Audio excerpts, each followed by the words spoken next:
Deus Pai de infinita misericórdia e bondade, Jesus, querido amigo e mestre, mais uma vez aqui nos reunimos em seu nome, em nome de Deus Todo-Poderoso, solicitando o auxílio dos irmãos da espiritualidade, trabalhadores desta casa, que aqui sempre vêm, que aqui sempre estão.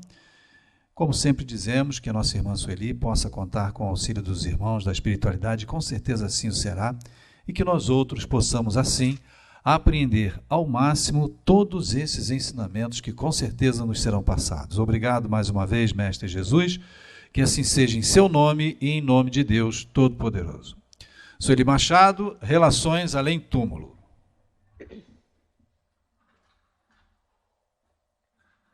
Boa tarde a todos nós, que a gente consiga ter uma bela tarde de estudo, né? A tarde está bela. Por conta da natureza aí, ela está bela. Agora, resta que a gente a torne bela em nós também, né? E a gente está nesse assunto aí porque a gente está na sequência de O Livro dos Espíritos. Semana passada a gente interrompeu a sequência para falar da Casa Espírita, porque foi o aniversário da nossa casinha, né? Da nossa Casa Amarela. Fez 102 anos. Então, a gente falou sobre a função da Casa Espírita, a principal função dela, né? Pode ter muitas atividades, mas a principal função dela é o que nós estamos fazendo aqui hoje, divulgando a doutrina espírita, que Kardec não só codificou. Quando a gente fala em o codificador, a gente está sendo até um pouco injusto com Kardec, né? Porque ele não foi apenas o codificador. Kardec foi coautor dessas obras.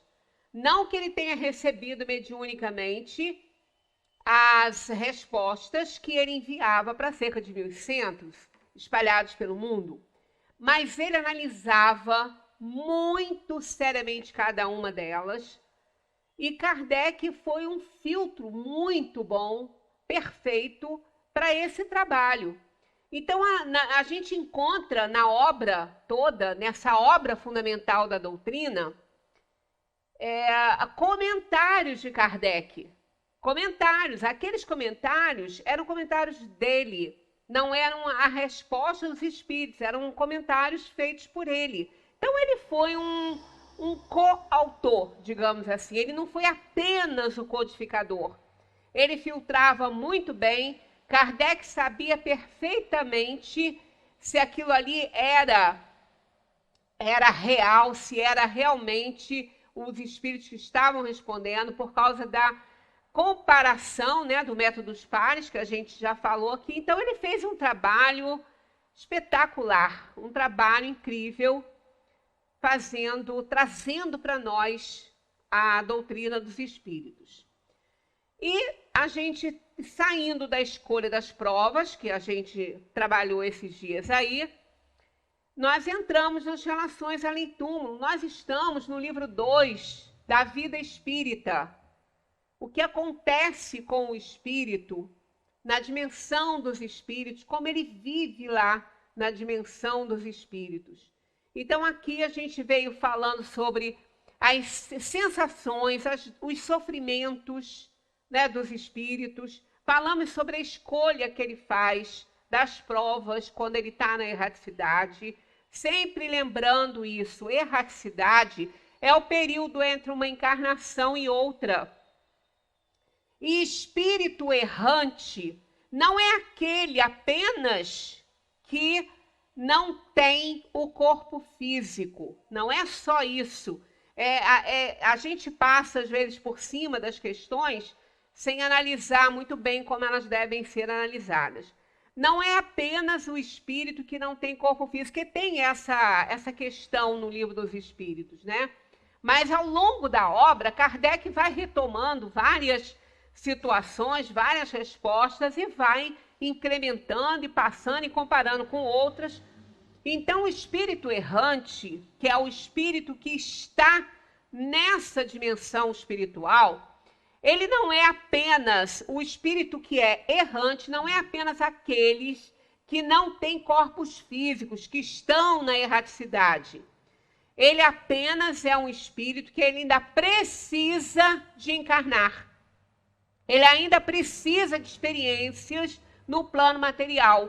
Não só pelo fato, né, dele ser um espírito ainda, porque tem duas conotações, e Kardec até usou essa conotação do espírito errante, aquele espírito que ainda erra, numa edição de O Livro dos Espíritos, numa errata, ele até ainda utilizou isso, mas ele tem essas duas interpretações. O espírito que ainda precisa de ir e vir aos mundos materiais e voltar para o mundo dos espíritos, que é aquele espírito que não tem ainda uma casa, né? O espírito errante, aquele que está vagando. Mas isso não se aplica aos espíritos puros. Tá? Então, o espírito errante é aquele que ainda precisa de tomar um corpo físico para continuar o aperfeiçoamento dele. Não é apenas porque ele não está num corpo no mundo material, porque os espíritos puros não têm corpos materiais, estão na dimensão espiritual, mas não são mais errantes. Eles não precisam mais de encarnar. Então tem essa diferenciação, né, que a gente precisa saber, porque a gente vai passando rápido assim. Às vezes a gente vai estudando, vai lendo o Livro dos Espíritos e achando, já passei por isso aqui eu já li, isso aqui eu já sei. Só que não. A gente está aqui, olha, eu estou lendo o Livro dos Espíritos, eu estou fazendo consulta e estudando o Livro dos Espíritos, tem 30 anos. Ou mais, até tem mais um pouco de 30 anos. Então, às vezes eu leio uma questão e eu não atentei para os detalhes da pergunta de Kardec, que também vai alterar a minha compreensão da resposta. Tanto que, às vezes, isso tem acontecido, mas eu até não me importo com isso, porque a gente tem feito novas palestras e aí a gente vai corrigindo os nossos erros, os nossos defeitos. Eu acho até interessante. Outro dia mesmo eu ouvi uma palestra mais antiga minha, que hoje, se eu a fizesse, né, ou se eu a fizer ainda, né, fizer novamente essa palestra, eu vou mudar algumas coisas ali, porque tem coisas ali que eu já entendi que não é assim. Porque esse é o objetivo, é a gente ir aprendendo. Né? Há 30 anos eu não tinha a quantidade de tempo que eu tenho, que eu conto hoje para esse estudo da obra, que vai me dando um pouquinho mais de condição de entender algumas coisas. Então, quando eu olho, às vezes, uma resposta ou uma pergunta, eu tenho outra visão daquilo ali. Isso é o que caracteriza essa obra de Kardec como uma obra assim inesgotável.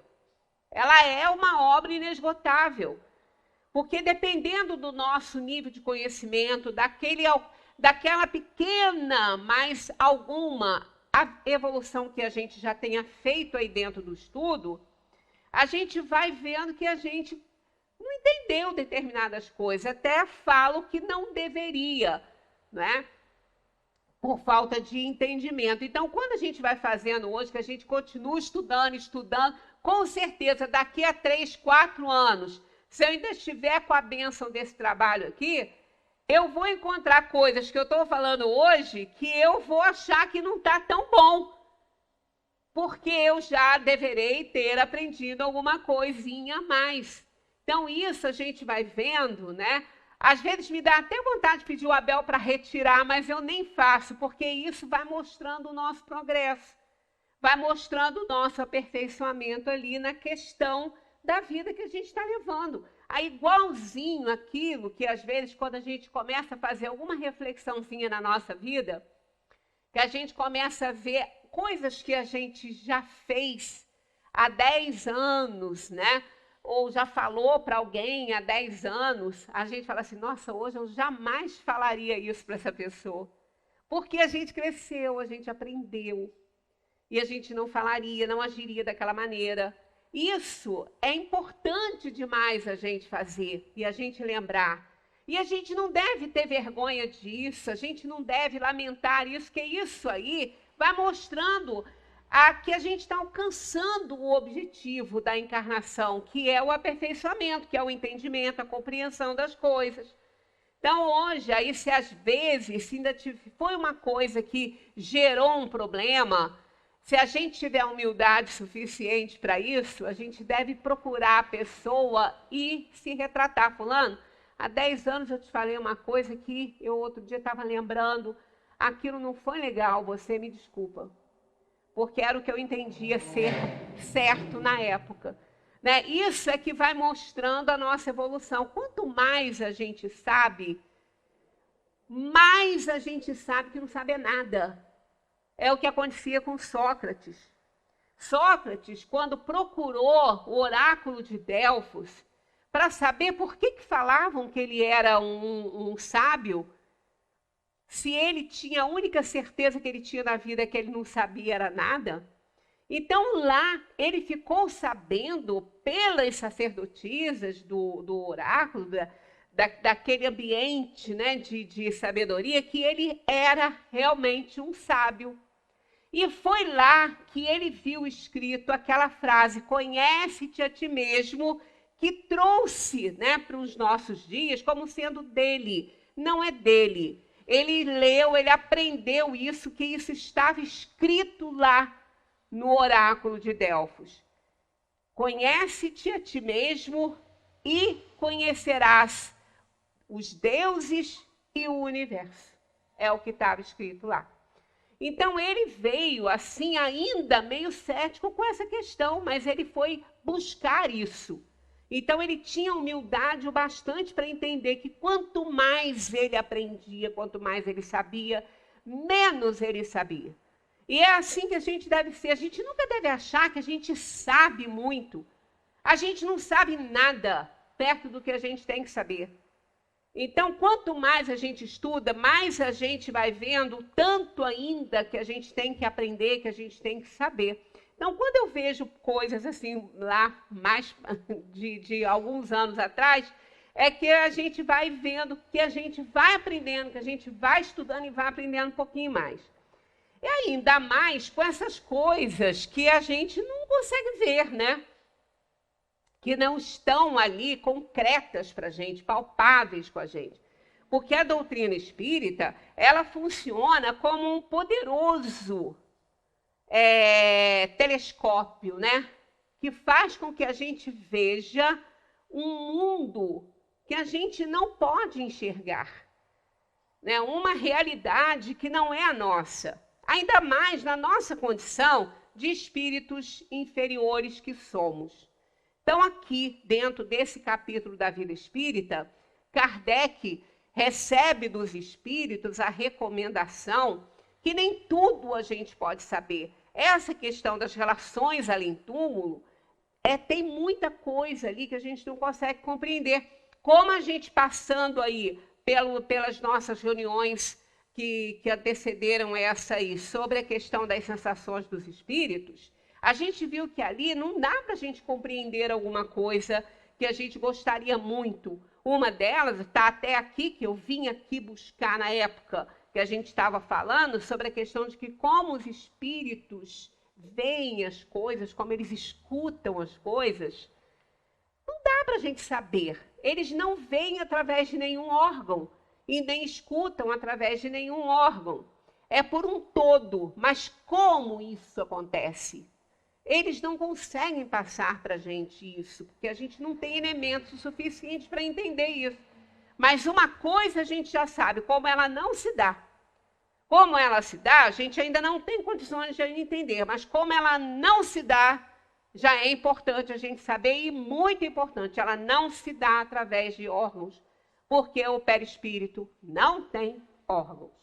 Não tem órgãos. Embora a gente encontre na literatura espírita por personalidades assim da maior influência na questão do espiritismo da época de Kardec, não é de agora não, é da época de Kardec, que traziam essa ideia de que tinha órgãos no perispírito. Mas Kardec, na sua perspicácia, na sua tarefa, né, e que ele desempenhava muito bem, ele foi percebendo e os espíritos foram dando argumentos para ele que não podia ter. Até porque o mais forte de todos os argumentos é que se tivesse órgão no perispírito, esse perispírito é deixado na organização física do planeta quando ele não encarna mais nesse planeta. Ele vai pegar fluidos do outro planeta para ele organizar esse aglomerado fluídico e magnético que compõe o perispírito. Então, os órgãos vão ficar lá, naquele mundo, quando ele deixar essa organização perispiritual. E a gente sabe que nós poderemos ser feridos em determinados órgãos e perder a função daquele órgão. Se for um órgão vital, vamos desencarnar. Como coração, cérebro, a gente vai desencarnar. Se for um órgão que não seja vital para a continuidade da vida, como no caso os olhos, né? Se a gente vê um acidente furar os nossos olhos, a gente vai ficar deficiente visual. A gente não vai poder enxergar. Né? Porque o espírito encarnado, ele precisa dos olhos para ele enxergar. Ele desencarnado, ele enxerga por um todo, mas encarnado ele precisa. Então, ele vai ter deficiência visual ou auditiva, né? O órgão que for lesionado, ele não vai funcionar. Ele vai perder aquela função dele.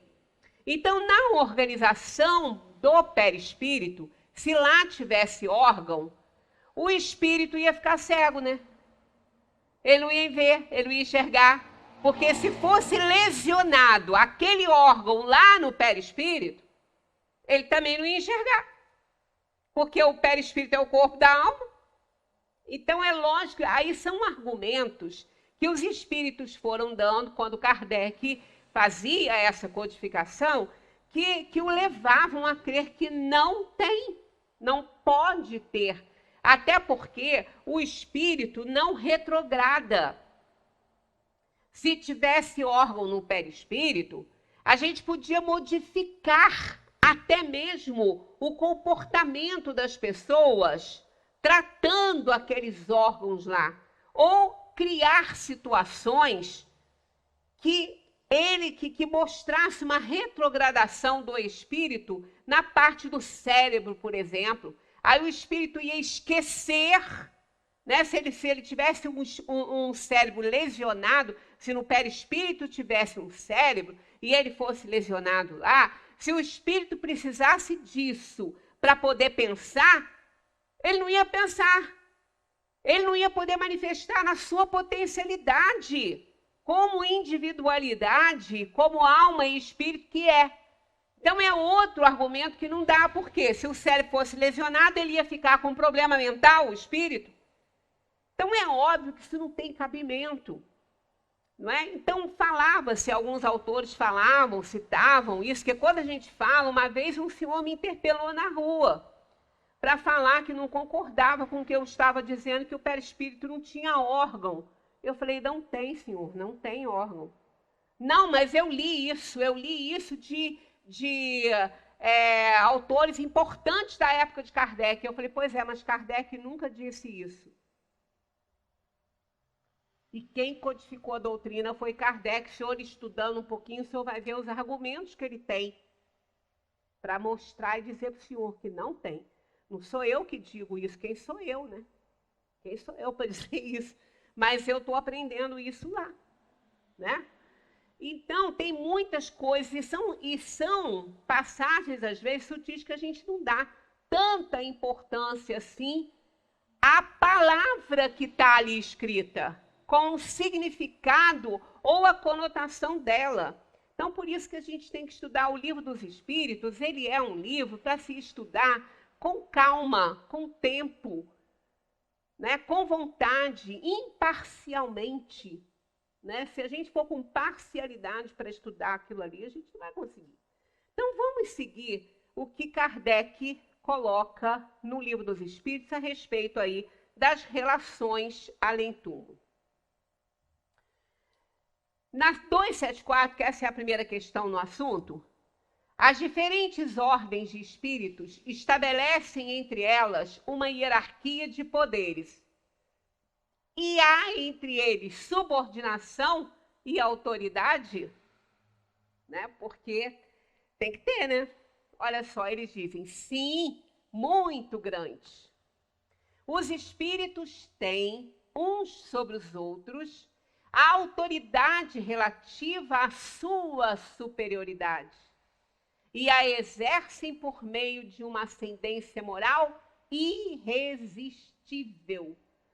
Ele coloca isso, mas Kardec faz o que a gente tem vontade de fazer às vezes, e ele não se fazia jogar, ele perguntava. Olha o que ele pergunta, o que já está escrito aqui, ó. Os espíritos, que é um desdobramento dela, né? Os espíritos inferiores podem subtrair-se à autoridade dos superiores, e eles fazem a mesma coisa, ó. Eu disse irresistível. Eles reiteram isso aí. Irresistível. Eles confirmam essa situação. E não é muito difícil da gente verificar isso quando se estuda a passagem de Jesus pelo mundo. Quando Jesus chegava, não tinha ninguém que pudesse combatê-lo, porque a autoridade dele era irresistível. Quando ele chegava para um obsidiado e mandava que o espírito saísse, aquilo era na hora. Tanto que os discípulos falavam, por que a gente não consegue fazer isso? Eles falavam, porque vocês têm a fé menor do que o tamanho de uma sementinha de mostarda. Quer dizer, não tinha moralidade, até porque nós sabemos quem eram os discípulos de Jesus. Aonde Jesus pescou aqueles peixinhos ali? Eles eram todos problemáticos, inferiorizados, cheios de inferioridade mesmo das grandes, e ele queria dessa forma, porque era com eles que ele queria trabalhar. Não era com quem já poderia estar superior, mas na Terra nem tinha isso, nem tinha essa superioridade ainda para entender Jesus. Então ele tinha que encontrar os seus adeptos ali no meio daquele povo mesmo. Tanto que aos pouquinhos ele foi conquistando a confiança deles, porque eles foram vendo o que ele fazia e que ninguém mais podia fazer.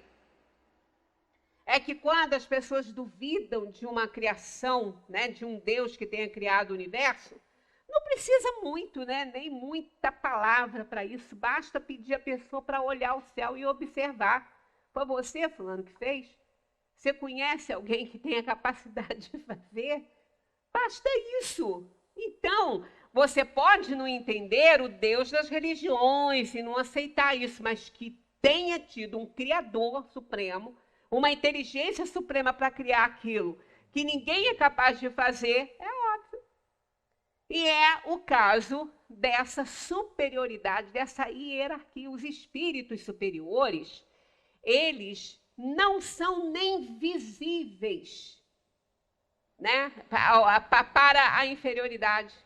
Tanto que a equipe espiritual que cuida, que às vezes visita regiões, né, e instituições na dimensão espiritual com espíritos muito inferiores, eles só são vistos por esses espíritos se eles quiserem ser vistos. Do contrário, eles não são nem percebidos. Nem percebidos, porque eles é de uma hierarquia totalmente diferente uma da outra. Então, é muito grande, os espíritos têm uns sobre os outros a autoridade relativa à sua superioridade e a exercem por meio de uma ascendência moral irresistível. Isso entra até a questão dos espíritos protetores. Aí a gente entende por que o nosso anjo da guarda, o nosso espírito protetor, ele é superior a nós. Porque ele não poderia ser do nosso nível evolutivo. Porque que autoridade ele teria para nos dizer que a gente não deve nos intuir, que a gente não deve cometer esse ou aquele engano, porque se ele também está nesse nível e cometeria esse engano. Então não pode ser dessa maneira. Então o espírito, que é o nosso espírito protetor, que é aquele que nos tutela, aquele que foi designado por Deus, é uma lei de Deus isso. Tem várias leis de Deus. Essa é uma delas, é uma lei que todo espírito criado, simples e ignorante, tenha um espírito superior a ele para guiá-lo na sua caminhada evolutiva. Deus é bom, é soberanamente justo e bom. Não criaria um espírito simples, sem nenhum conhecimento, e o jogaria num plano primitivo, sem ter alguém que o auxiliasse a fazer as suas escolhas, a orientá-lo num bom caminho. Ele saberia muito bem que isso não daria certo. Né? Então, claro, é uma lei de Deus isso. Colocar um espírito protetor, um espírito acima do nível evolutivo daquele que está sendo protegido por ele, para guiá-lo na sua vida. Então, aquele espírito que foi designado naquele momento pode ficar guiando ele por muitos e muitos milênios e muitas encarnações. É a tarefa dele, esse é o trabalho dele. Para que ele continue evoluindo, ele tem que fazer o bem, ele tem que ser bom. Né? Então, quanto mais a gente aprende, mais a gente entende que a superioridade, ela tem um favorecimento sobre a inferioridade. Então, é óbvio isso. E isso é irresistível. Não tem como um espírito inferior fugir, subtrair a autoridade de um espírito superior. Não existe essa possibilidade. Por isso que quando a gente faz prece e ora, pede ajuda, se a gente está vendo que a gente está sendo alcançado por espíritos inferiores, que nós estamos começando a ter um princípio obsessivo por conta de uma influenciação inferior, a gente pede socorro aos espíritos que vão nos ajudar a melhorar a sintonia do nosso pensamento, porque é a sintonia do pensamento que os aproxima de nós. A gente já trabalhou isso, vai continuar vendo isso no decorrer do estudo. Mas aí o anjo da guarda nos auxilia a mudar a nossa sintonia. Ele nos induz a isso, mas ele não faz isso. Ele nos auxilia, porque quem tem que fazer esse trabalho somos nós. O espírito protetor, ele não vai simplesmente eliminar aquele espírito que está nos obsidiando, que está nos atrapalhando. Essa não é a tarefa dele. A tarefa dele é nos guiar, é nos ensinar através das suas orientações, das suas opiniões. Então, é o que ele vai fazer, mas nós temos livre arbítrio. E ele respeita isso como o espírito superior que ele é. Ele respeita isso. Então, ele vai tentar o máximo que ele pode, mas a última palavra é a nossa, se a gente vai desejar seguir ou não os ensinamentos dele. É quando a gente não quer ouvir, a gente não pede mais ajuda dele, é quando não que ele nos deixe, que ele se afaste de nós. Ele está sempre ligado a nós, onde quer que ele esteja, que é pelo pensamento que ele se liga a nós. Mas ele precisa da nossa vontade de ser ajudado, para que ele possa, então, interferir. Porque senão ele não entra por causa do livre-arbítrio, que é um presente de Deus quando nós fomos criados ali simples e ignorantes, né? Então, o poder e a consideração de que um homem goza na terra dão-lhe alguma supremacia no mundo dos espíritos? Essas duas questões aqui a gente tem que prestar muita atenção para não interpretar de forma errada. O poder e a consideração de que um homem goza na terra dão-lhe alguma supremacia no mundo dos espíritos? E eles respondem, não. Pois os pequenos serão elevados e os grandes rebaixados. Lede os Salmos. Olha só, se a gente não entender isso aqui direitinho, se a gente não interpretar direito, a gente não vai entender mesmo essa questão. Por que será, então, que ninguém que tenha poder e consideração entre os homens não vai ter nenhuma supremacia na dimensão espiritual? Olha só que a questão que a gente faz quando lê isso aí. Quando lê isso e quando vê a resposta, eles dizendo de cara, não, aí a gente começa, não, tem alguma coisa errada aí. Né? Quando a gente lê, querendo entender, a gente vai ver que tem alguma coisa errada ali. Mas olha a pergunta. Os espíritos respondem o que foi perguntado para eles. Eles não vão além. O poder e a consideração de que um homem goza na terra dão-lhe alguma supremacia no mundo dos espíritos? É só isso aqui, ó, o poder e a consideração.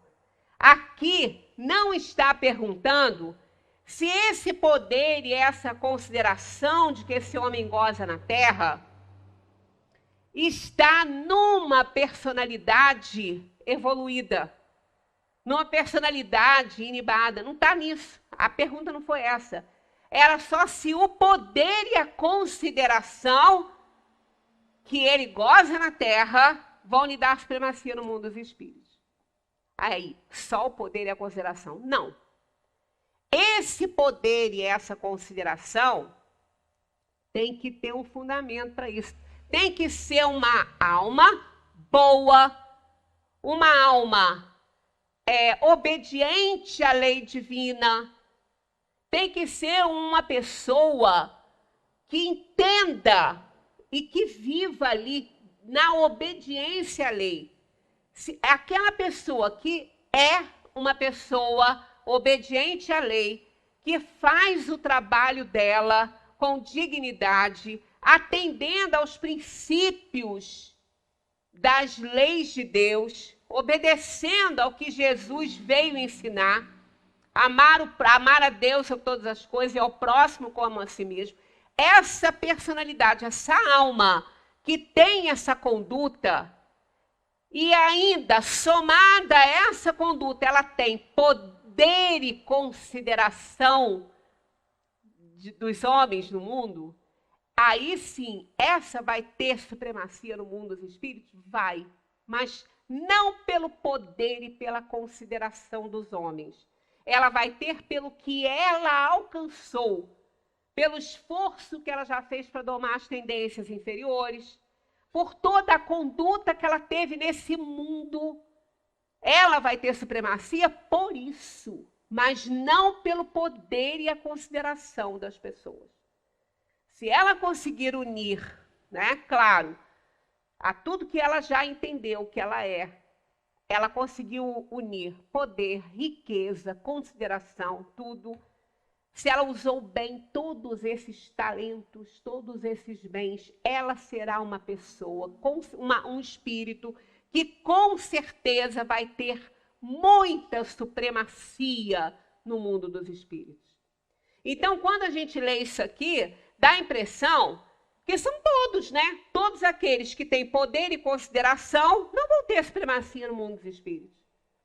Porque a pergunta foi só sobre isso. Kardec só fez a pergunta sobre o poder e a consideração.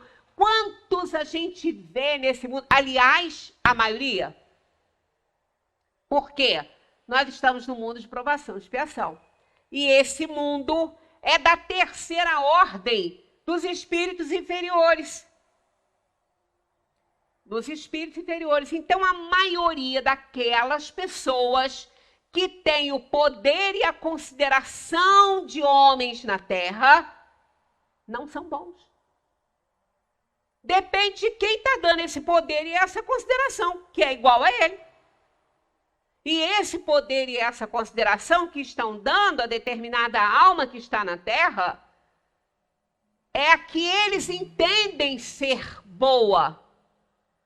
Então, isso não vai ter o menor valor na dimensão espiritual, nas relações além-túmulo, se realmente esta alma encarnada, ela não seja uma alma obediente a Deus e não tenha vivido dentro das leis de Deus. Se ela apenas tem o poder e a consideração daqueles que aqui se encontram, ou em outros mundos de provação e expiação, só por isso ela não vai ter supremacia nenhuma. Pelo contrário. Pelo contrário. Né? Então, o Chico Xavier, numa das suas entrevistas, e eu assisti essa entrevista, ele falou que em desdobramento, o que é isso?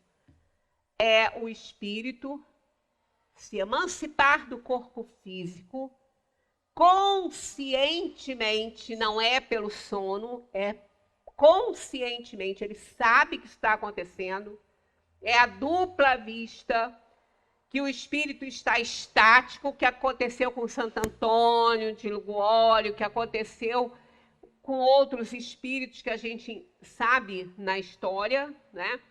O Chico conta que num desdobramento desse, que é uma emancipação consciente, ele teve a oportunidade de ver na dimensão espiritual, nas relações além-túmulo, né, na dimensão dos espíritos, estados extremamente lamentáveis de personalidades que na Terra tiveram poder e consideração do povo.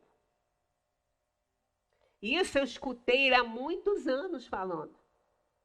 Né? Há muitos anos ele deu uma entrevista falando e ele disse isso. Ele falou, olha, é da gente o tempo todo pedir ajuda para essas personalidades, para essas pessoas, para essas almas na Terra, que têm poder e consideração e não têm a menor vivência na lei divina. Porque o estado que eu presenciei de determinadas almas, assim, foi extremamente, ele usou esse termo, extremamente lamentável. Então, a gente vê que essa questão 275, ela tem que ser muito bem entendida. O poder e a consideração de que um homem goza na Terra dão-lhe alguma supremacia no mundo dos espíritos? Não, não dão mesmo. Só terá supremacia no mundo dos espíritos aquele que reúne as qualidades espirituais, a vivência na lei de Deus, a obediência à lei, né? Amar a Deus sobre todas as coisas e ao próximo como a si mesmo, que foi o resumo de Jesus, os 10 mandamentos, o resumo que Jesus fez. 10 era muito para lembrar, 2 melhora. Então, aquele que vive assim, mesmo que ele não tenha poder nem consideração de ninguém, ele vai ter uma supremacia no mundo dos espíritos. Mas se ele for atuante numa sociedade, se ele tiver uma liderança numa sociedade, se ele tiver poder e consideração e reunir esta virtude da obediência à lei e tratar o seu próximo como a si mesmo, não podemos imaginar a supremacia que ele terá na dimensão dos espíritos, porque ele estará praticando o evangelho de Jesus, ele estará usando muito bem os seus talentos. Então, essa questão ela tem que ser muito bem compreendida para que a gente não interprete, né, de uma maneira ruim. Aí na 275, Kardec pergunta: como devemos entender essa evolução e esse rebaixamento? Ora, a gente vai ler a resposta, mas vamos analisar. Aquele que é, não faz propaganda. Quem é. Só faz propaganda que é quem não é e quer ser. A maioria é assim, gente. A gente vê que é a vaidade, é o orgulho. Né? Então, a pessoa que é grande, ela não se exalta. Ela não se eleva por ela mesma. Quem é. A gente teve a oportunidade de ver na história grandes lideranças, grandes personalidades que nunca se exaltaram. Kardec mesmo foi um deles. Kardec nunca utilizou nada da doutrina para se erguer. Tanto que ele nem colocou o nome dele no livro dos Espíritos. Ele colocou livro dos Espíritos e ele teve participação ativa nessa obra. Mas ele não botou o nome dele. O nome que ele botou foi um pseudônimo que foi sugerido a ele, porque foi o nome dele numa das encarnações que ele teve, segundo os dados, quando ele teve uma vivência no meio dos essênios do grupo dos druidas, se preparando para esse trabalho dele. E ele não quis nem pensar. E ele era muito influente na sociedade de Paris. Ele era um professor. E ele colocou tudo isso de lado quando ele decidiu fazer a publicação de O Livro dos Espíritos. Por quê? Sabiam que era ele. Ele só não escreveu. E ele aí começou a ter dificuldades no trabalho dele. Ele começou a perder alunos, perdeu o emprego dele, porque a sociedade, na época, era comandada pelo positivismo, né? Até mesmo pela própria igreja. Então, realmente, ele botou isso tudo de lado, porque ele tinha certeza do que ele estava fazendo. Mas ele não quis o nome dele. Não foi para isso acontecer, porque ele sabia que isso ia acontecer. Porque não precisava de escrever o nome dele. Ele não botou porque ele diz que ele não fez nada por isso aí. Olha, ele não fez nada. Né? Ele fez tudo no mundo material. Por quê? No mundo espiritual foram os espíritos da verdade que fizeram. Mas ele, no mundo material, foi ele que fez. E ele disse que era só um trabalho. Né, importante demais, o mais importante da vida dele, mas ele não queria o nome dele. Então, aquele que realmente ele não se exalta, ele não se eleva. Né? Pelo contrário, ele até se humilha, que foi o que aconteceu com Sócrates. Ele foi se humilhando lá. Por que me falam que eu sou isso? Eu não sou nada disso. Ele precisou daquela resposta dos sacerdote do oráculo, ele precisou daquilo, porque ele mesmo não entendia isso, ele não achava isso. Tão grande que ele era, ele não achava isso. Né? E o próprio Cristo, a passagem dele por esse mundo, ele dizia que ele era o Filho de Deus, mas Filho de Deus todos nós somos. Ele não exaltava as coisas que ele fazia, ele era extremamente humilde dentro daquela superioridade, que ele era espírito puro. Por isso que a gente fala, ele não reencarnou na Terra, ele apenas encarnou aqui para cumprir uma tarefa importante dele, né? Que ele foi escolhido para isso. Então a gente vai agora com a resposta dos espíritos. Como devemos entender essa elevação e esse rebaixamento? Não sabes que os espíritos são de diferentes ordens, segundo os seus méritos? Pois bem, o maior na Terra pode estar na última classe entre os espíritos, enquanto o seu servidor estará na primeira. Compreendes isso? Jesus não disse: quem se humilhar será exaltado, e a quem se exaltar será humilhado? Isso porque aquele que se exaltar, ele não é nada daquilo ali que ele fala que é. Né? E não fala nada. Quando se tem uma empresa, o dono dessa empresa, quando ele tem aquele trabalho por uma tarefa importante na vida dele, ele nem se acha superior aos seus funcionários. Pelo contrário, eu já assisti algumas palestras, algumas entrevistas com grandes empresários, e eles falando, se não fossem os meus funcionários, eu não seria quem sou, eu não poderia fazer o que eu faço, né? Porque eles são parte da minha empresa, eles são importantes demais na minha empresa. Então ele falou, eu me sento no refeitório com o funcionário para comer, para fazer refeição. Então ele, porque a pergunta foi por que ele era tão adorado pelos funcionários dele. Ele falou, acho que é porque eu não faço diferença. Eu apenas tenho mais dinheiro. E empreguei isso dessa forma. Quer dizer, esse aí está fazendo certo. Né? Ele está fazendo certo, porque uma empresa, um negócio, não se mantém sozinho. Precisa de pessoas trabalhando, dando ali seu tempo, sua vida, sua dedicação.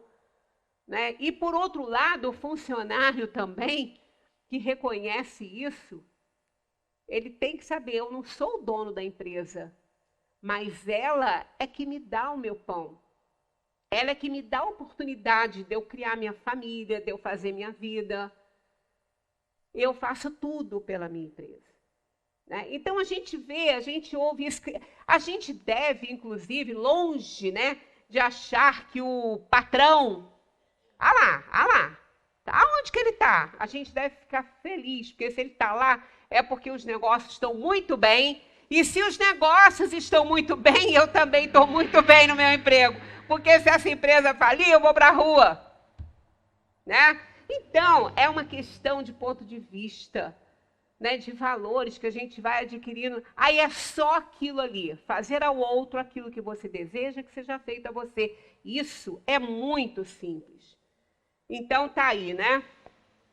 Quem se humilhar será exaltado e quem se exaltar será humilhado, porque quem se exalta não merece essa exaltação.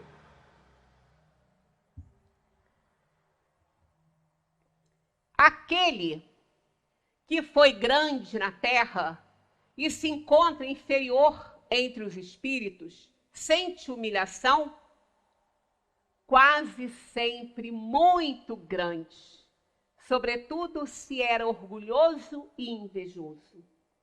Olha, o orgulho e a vaidade acabam com qualquer pessoa. Tenha dinheiro, não tenha dinheiro. A gente não precisa achar que é só o rico, não. Que tem... Não, gente. As pessoas muito pobres, às vezes, têm problema. Eu já contei aqui para vocês esse fato que aconteceu com uma amiga minha, que faz parte, ela é espírita, ela fazia parte de um grupo que distribuía sopa na cidade para as pessoas do inverno. E eu não sei se vocês lembram dessa senhora. Ela ficava muito na frente do restaurante Majórica, quando a Majórica existia. Agora tem também um cantinho que tem umas coisas deliciosas, mas o restaurante acabou. Era uma senhora negra, forte, alta, que andava com uma bolsa cheia de coisa e ela toda enfeitada. Ela botava um monte de coisa, ela se maquiava toda, ela botava um turbante na cabeça quando o cabelo não estava bom para tapar. Então, eu tive a oportunidade também de conversar às vezes com ela, sabe? Aquela senhora não tinha onde morar. Ela ficava ali e tudo dela estava dentro daquelas bolsas. Ela dormia lá no Raul Sertã, que agora eles fecharam aquilo tudo, mas antigamente tinha um varandão grande, antes daquelas obras todas, né? Quando não era nem o Hospital Raul Sertã, é o Hospital Regional, né? Tinha um varandão aberto, eles dormiam ali, e ela dormia ali, mas só que ela não ficava perto de ninguém, dos outros. Ela se juntava, era o canto dela, e ai de quem chegasse perto dela, ela escorraçava todo mundo. Chegava esse grupo para dar a sopa para eles. Eles recolhiam latas de leite em pó, porque não tinha recipiente o suficiente, eles lavavam muito bem, e ela tinha uma tampinha que ficava bem fechadinha, e eles levavam aquilo em bolsas térmicas também, isopores, para chegar bem quentinho, né? Quando chegava perto dela, ela jamais comeu dentro da latinha. Nunca. Tinha que ter um prato para ela. Aí essa aí ainda tinha outra. Ela falou, Celi, ela me pede para levar galeto da Majórica para ela. Você acha que eu devo levar? Eu falei, não me faz essa pergunta não, filho. Porque se a Sueli for responder,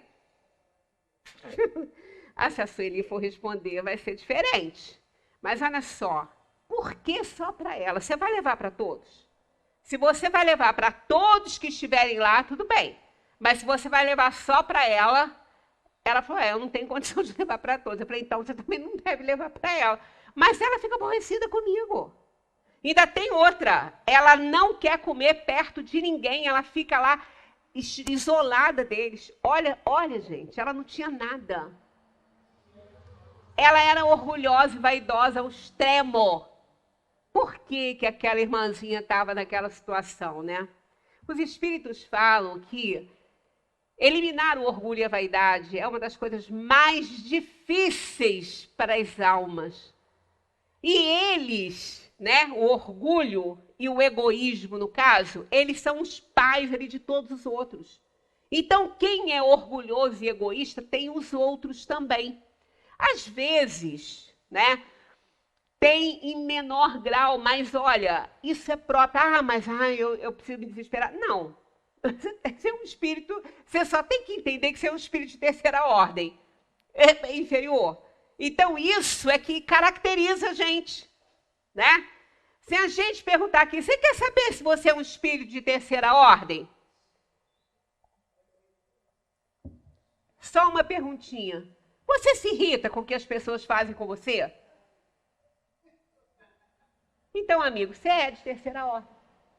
Você é espírito inferior. Porque os bons não se irritam com nada. Os bons estão acima disso.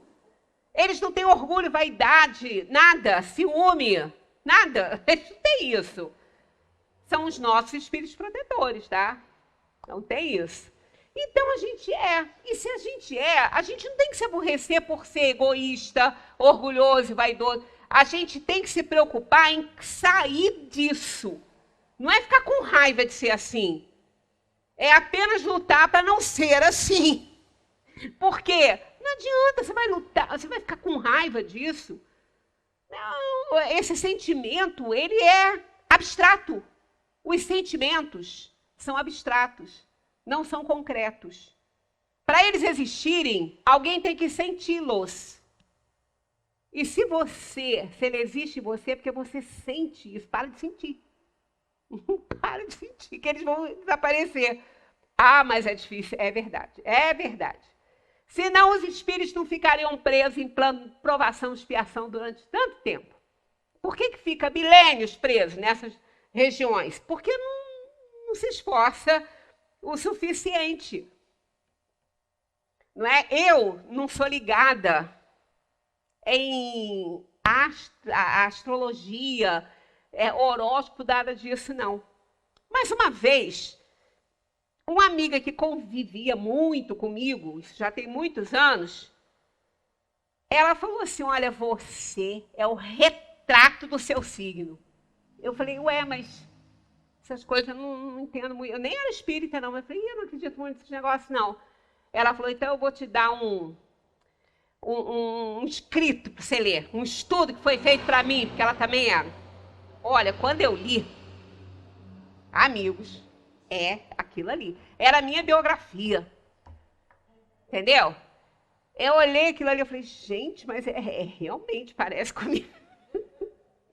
E o principal defeito, né? Vocês querem saber o signo? Escorpião. Escorpião. E o principal defeito do escorpião é o ciúme. Eu já contei para vocês como é que eu era ciumento, como é que eu melhorei. Não curou, não, só melhorei. Aí, embaixo estava escrito assim, eu nunca me esqueci disso. O ciúme dos que nascem sob o signo de escorpião é o ciúme de Otelo.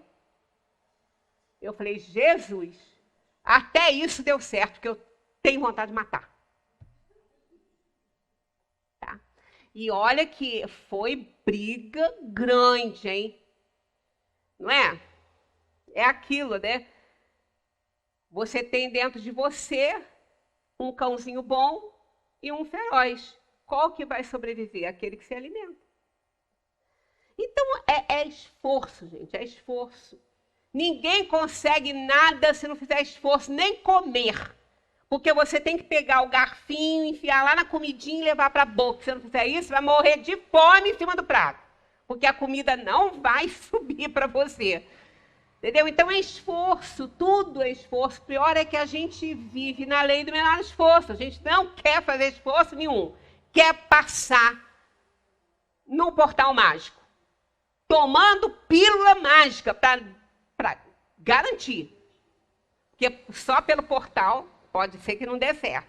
Então a gente toma a pílula mágica e passa pelo portal. É isso que a gente quer. Sabe onde que a gente vai conseguir isso? Em lugar nenhum. Nunca. Então, é isso aí. A gente tem que fazer o esforço para domar. Tanto que essa é a definição do verdadeiro espírita. Qual é? Como que um verdadeiro espírita é reconhecido? Aí está lá, pelo esforço que ele faz para domar suas tendências inferiores. Às vezes a pessoa fala assim, eu não sou espírita, quem sou eu para falar que eu sou espírita? Eu digo, pô, meu amigo, eu sou espírita. Porque o esforço que eu tenho feito para me domar, nossa mãe, é grande, hein?